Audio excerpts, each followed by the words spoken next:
ว่ากันว่าสวนหินเนี่ยหมายความว่าทำให้คุณมีบารมีมีอำนาจนะคะเดี๋ยวเราจะมาคุยกันว่าเจ้าสวนหินเนี่ยทำให้คุณมีอำนาจจริงหรือเปล่า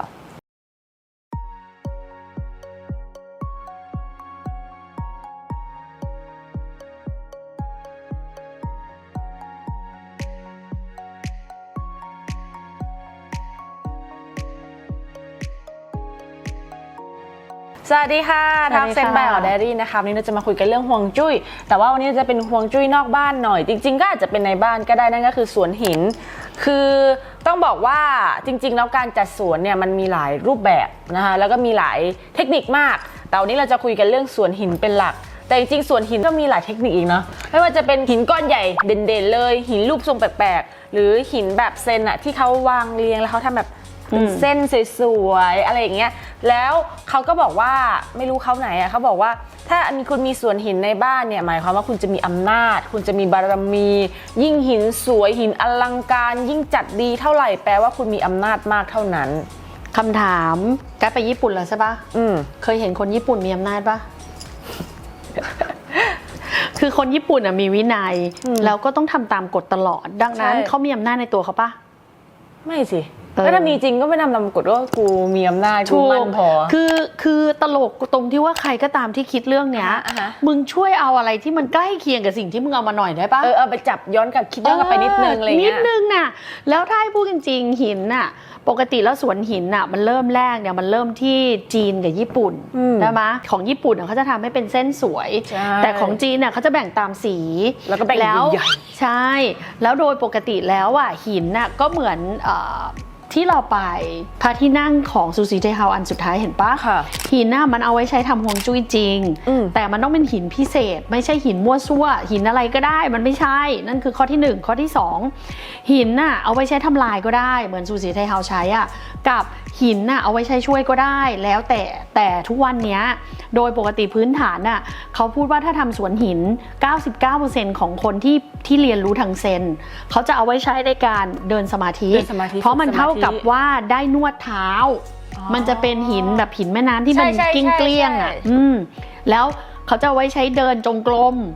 ซึ่งถามว่ามันเพิ่มบารมีไหมเพิ่มเมื่อมึงทำเมื่อมึงไปนั่งสมาธิขัดเกลาตัวเองก็ดีขึ้นปัญหา 99% ของมนุษย์คือมึงจัดแล้วมึงเคยไปเดินไหม ถ้าคนไทยนะไม่ไปเดินหรอกเพราะอะไรรู้ป่ะลวกตีนใช่ร้อนเดินปูบาเท้าไปเลยใช่แล้วก็ที่สำคัญอ่ะคือถ้าเรามีหมาก็ทำลายมีขี้หมาอีกเดินยังไงก็คือจริงๆแล้วสวนหินมันถูกคิดค้นมาเพื่อให้มีประโยชน์เพื่อให้เอาไปมีการต่อยอดแต่สมัยเนี้ยหรือว่าตอนนี้ที่คนจัดนั้นจัดเพื่อความสวยอย่างเดียวไงแต่สมัยก่อนเนี่ยอย่างคนจีนฝึกกังฟูเขาก็ต้องมีพื้นแบบนี้เพื่อที่ให้ฝึกขาให้ด้านว่างั้นเถอะแสดงว่าถ้าเขาถามว่าแล้วถ้าสมมติว่าหนูมีสมมติว่าหนูอยากได้หนูมีบ้านแล้วหนูจะจัดสวนหินหนูจะจัดสวนเส้นสวยๆเลยแล้วหนูสัญญาว่าหนูจะไปเดินทุกวันละ5 นาทีมีตำแหน่งที่ดีให้เขาไหมสวบางคนที่แบบทุกวันนี้ก็แบบตื่นเช้ามานั่งสมาธิเดินจัดด้านหลังของบ้านดีที่สุดอยู่โซนด้านหลังบ้านโซนหลังบ้านไม่จำเป็นต้องซ้ายขวาไม่ได้หมดเลยทั้ง2ฝั่งขอให้อยู่ด้านหลังละใช่แต่ควรจะอยู่ด้านหลังไม่ควรอยู่ด้านหน้าบ้านคือถ้าอยู่หน้าบ้านจริงๆต่อให้มึงตั้งใจยังไงมึงก็ไม่ได้เดินเชื่อเถอะแต่คนส่วนมาก 99.99% จัดสวนไว้หน้าบ้านนะให้คนอื่นดูใช่แล้วส่วนใหญ่มันก็จะเลอะเพราะว่าอะไรรู้ว่าเพราะสุดท้ายก็ไม่เคยแม้กระทั่งได้เดินคือถ้าเราจัดสวนหน้าบ้านสิ่งหนึ่งที่เราต้องรู้เลยคือมึงไม่มีวันได้เดินน้อยปีนึงกูให้รอบนึงมีแต่หมาไปเดิน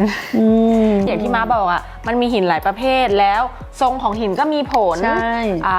ลักษณะก็มีผลการจัดวางก็มีผลนะคะแล้วเดี๋ยวนี้ต้องระวังด้วยค่ะเขามีหินปลอมด้วย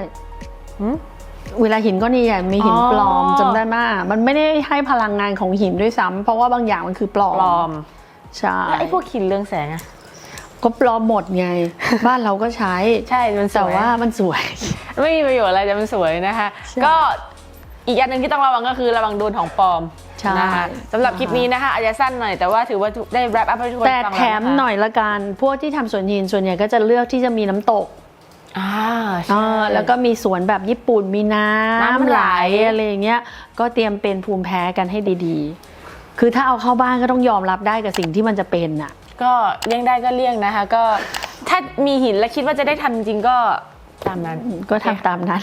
ถ้าสมมติว่าคุณอยากมีสวนหินนะคะมีอยากอะไรคุณก็ไปวางไว้หลังบ้านเพื่อที่จะให้แบบคุณ ได้เดิน อจจะ บ้าง ได้เดินบ้างได้ใช้เวลากับมันบ้าง ได้เดิน แล้วก็ บ้าง ส่วนใครที่คิดว่าการที่คุณจะซื้อบ้านแล้วคุณจะทำสวนหินเพราะคุณคิดว่าคุณจะได้อำนาจนะคะก็ต้องบอกว่าถ้าคุณไม่ปฏิบัติคุณก็ไม่ได้คือ การที่คุณแค่วางสวนหิน แล้วก็โยนหินสีขาวลงไปซื้อแคสตัสมาวางทับต้น2 ต้นไม่ได้หมายความว่าคุณจะมีอำนาจ ถูก